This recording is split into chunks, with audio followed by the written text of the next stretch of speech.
God did not create us to be isolated from him. God did not create us to be an island of ourselves.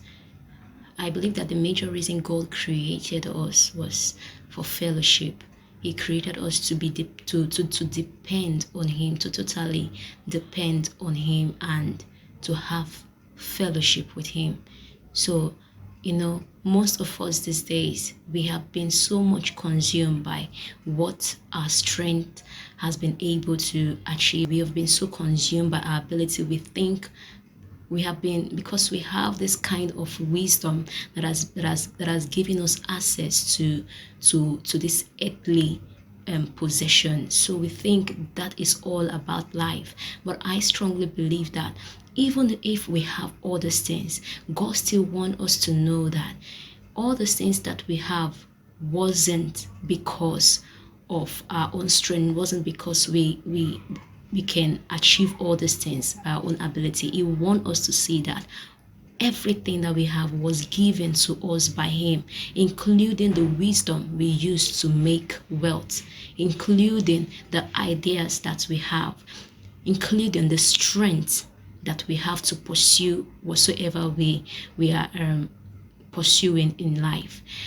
When we go back to the book of Genesis chapter 1, after God created the firmament, the heavens, and the waters, where in verse 26, God said, "And let us make man in our own image, after our own likeness." This should draw us closely that God, there is much more. The reason why God created us is so much more and deeper. Is so much more and deeper. When we go to the book of Psalms chapter 1, we can see that blessed is the man that does not walk in the ways of sinners and all of that. And going down to verse 2, he says that, "But his delight is in the law of the Lord." So God so much delights in a man that takes pleasure in his word, that takes pleasure in him, that totally depend on him.